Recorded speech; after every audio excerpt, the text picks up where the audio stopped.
Good afternoon. Today is Friday, the 5th of February, 2021, and this is the English language summary of the daily press briefing here at the Center for COVID Situation Administration, or CCSA, as always. Now, just to first thank Dr. Apisamai, Dr. Bird, for the Thai language edition of the summary that we have here at the CCSA.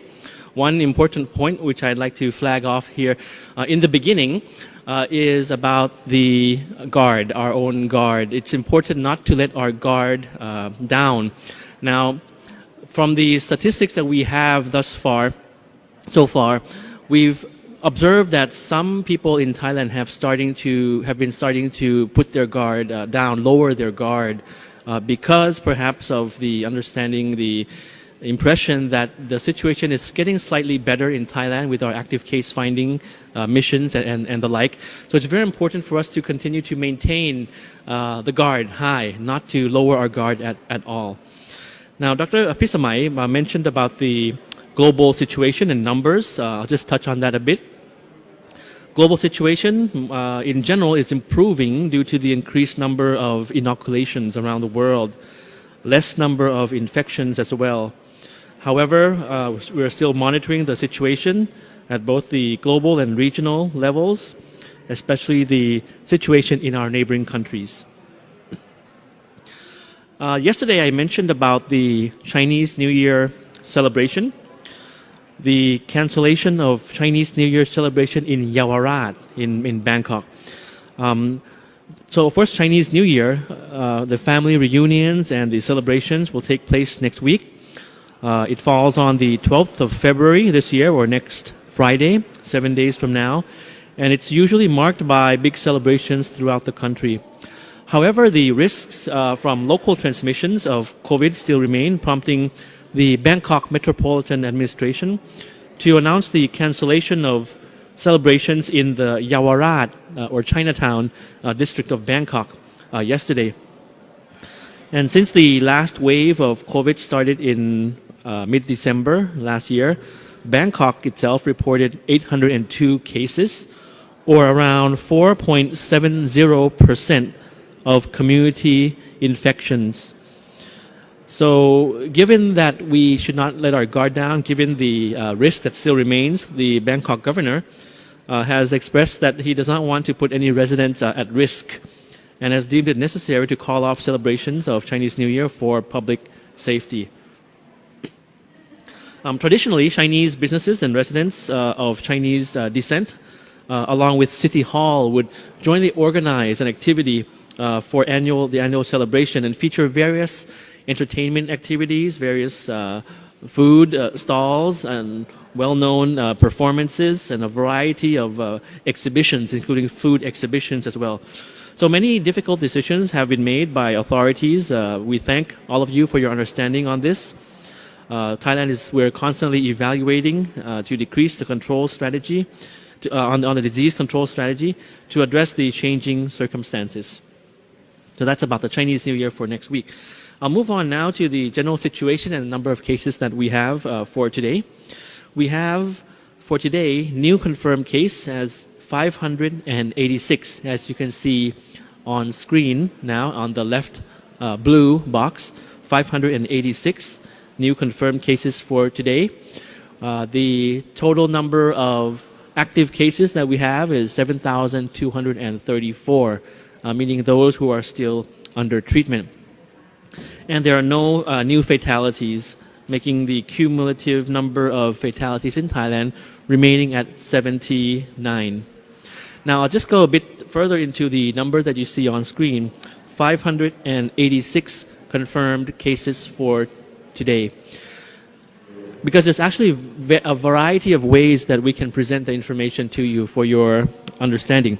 So 586 cases per day. If we are to dissect that a bit, out of that number, 573 are from local transmission, and 13 are from those who have traveled back from abroad. So 573 from local within Thailand, and 13 from those flying in from abroad. 573 plus 13 is 586. Now, 573 local in-country If we talk about the location-wise, 95% of that number are actually found from Samut Sakhon, and around 3% from Bangkok, and the remaining percents from other provinces. In Bangkok, the percentage has increased slightly, as I mentioned about the lowering of guard in Bangkok. So 573 plus 13, that's 586 as you see on screen. Now, another way to present this information, 586, is not from where they were found, but not from the location or province where they were found, but from how they were found. So 586. Of that number, 526 cases are from active case finding. 47 cases were detected within hospitals and healthcare facilities, and 13 cases from overseas, as mentioned. So 526 plus 47 plus 13, that makes 586. And a bit in detail of that, I'll go into detail of that a bit. So 526 cases from active case finding, majority, of course, from Samut Sakhon, a few cases from Phetchaburi, and of course in Sa Kaeo as well. But majority of that are from Samut Sakhon. 47 cases from within hospitals, the majority within hospitals from Samut Sakhon, 26 to be exact. 18 from hospitals found within Bangkok, and then the rest from other areas. On the 13 cases today from overseas, of course, they are sent directly into the state quarantine system. Now, as mentioned yesterday, for the hospitals and for the healthcare facilities and the quarantine facilities, we have been using the bubble and seal strategy. And we have been having meetings with the Disease Control Committee of Samut Sakhon Province to follow up on the situation. It might be, I might be able to say that actually if we are able to solve the situation in Samut Sakhon or eradicate COVID from Samut Sakhon, we're actually solving the problem for the whole country, for the whole nation. And you can see that from the active case finding in Samut Sakhon and some at-risk districts in Bangkok, those continue.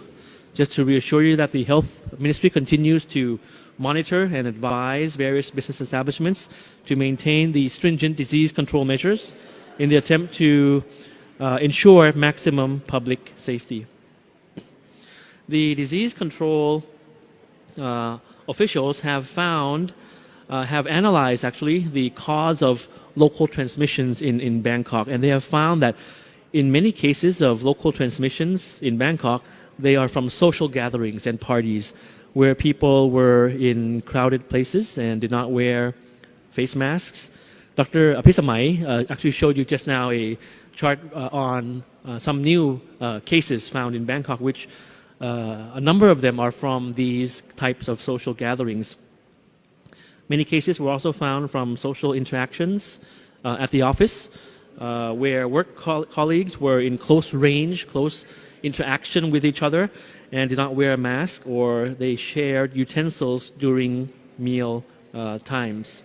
So it's actually very important to not let our guard down in Bangkok and around the country as well. I mean, if you hear news or if you hear from us that we're having a lot of active new case missions, the number seems to be getting better, we're relaxing measures and the like. If you hear that from us, it does not mean that we have to put our guard down.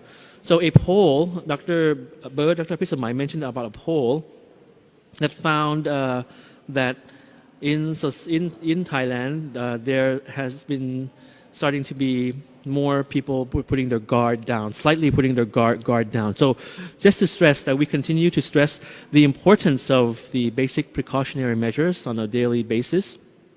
And we hope that we will be able to cut off the risk factors and not put our guard down as the days and weeks ahead. So additional information for the English language audience. closure of particular venues and places for your information. On business establishments, tourist destinations, for example, the closure of certain royal palaces. The Bureau of Royal Household announced the closure of various venues such as royal palaces for tours from the 1st of February 2021 as follows: the Grand Palace and Emerald Buddha, Bang Pa-in Palace, Puping Palace, and other palaces and venues. Yes, you can see that on screen for the details.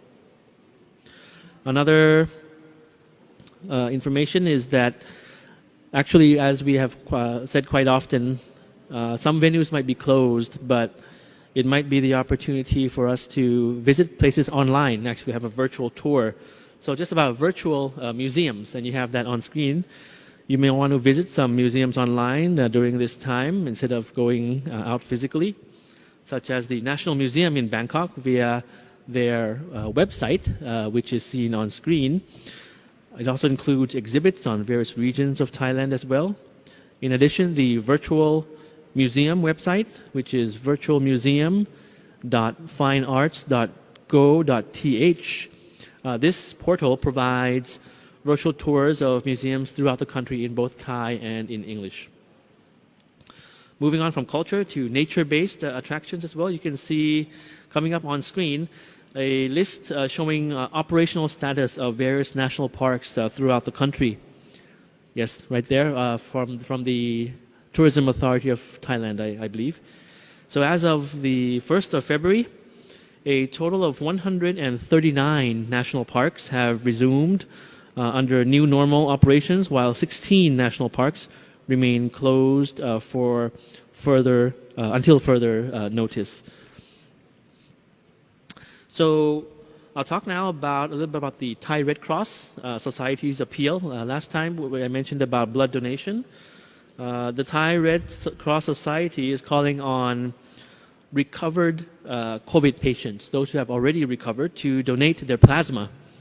According to numerous studies, the plasma of recovered patients contain antibodies against COVID, which can be used to curb the severity of acute respiratory syndrome caused by the virus. You may recall that the underlying illnesses of people being positive with COVID, some of these underlying illnesses might be diabetes, kidney disease, kidney failure, or acute respiratory syndrome. We've reported this before. So donating plasma may contribute to curbing the severity or preventing death from acute respiratory syndrome caused by the virus. And plasma donors must be at least 17 years old, weigh at least 50 kilograms, must be in good health and have verified diagnosis of COVID, but are at that time currently fully recovered with no COVID symptoms.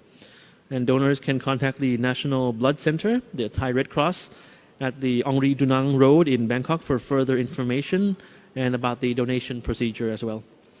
So just before closing today, as we start to relax on measures in Thailand, please continue to keep our guard up. Continue to comply with restrictions and measures as implemented by each province according to the different levels of risks posed. On one precaution I'd like to mention here is about touching of surfaces which are quite risky for COVID infection. You can see from this infographic, courtesy of the Public Relations Department, it's important to remind ourselves to wash or disinfect our hands after touching common surfaces, such as handrails, door handles, public phones, phones of public use, because at the moment, of course, we don't use public phones that much. Vehicles, handrails, banknotes and coins, ATM machines, office desks, computers, shopping carts, and elevator buttons. But if you visit malls or business establishments or banks, many of those establishments in Thailand have already very good precautionary measures, like plastic sheets to cover the elevator button, or alcohol gel, and people cleaning handrails of escalators in malls all the time, and things like that. Another last slide that we have for you is from the World Health Organization, reaching out to others and ask how you can help. Of course, yesterday and the other days, Dr. Tuwisin and myself, we mentioned about mental health during COVID, which is very important. So just like to end by reminding that there may be people in your community, in your neighborhood, who are having a more difficult time during the pandemic than others. So it's important to reach out to others in your family or community to see how you can fully assist them or be a point of consultation, be someone who would listen to them. Because many people who feel that they are depressed or that they have less fortunate than yourselves, they're out there. And actually the COVID situation compounds to that feeling. It adds up to that feeling. So an act of kindness takes actually little time and no money, or no time and no money at all. It just comes from the heart if we want to care for our friends and neighbors. And we here at the CCSA, we're very confident that compassion will help us all to overcome this challenging time together. So ending with that note, thank you very much for your attention today. Have a very good rest of Friday, and have a very good weekend ahead, and then we'll see you again tomorrow during the weekend. Sawasdee krap. Thank you.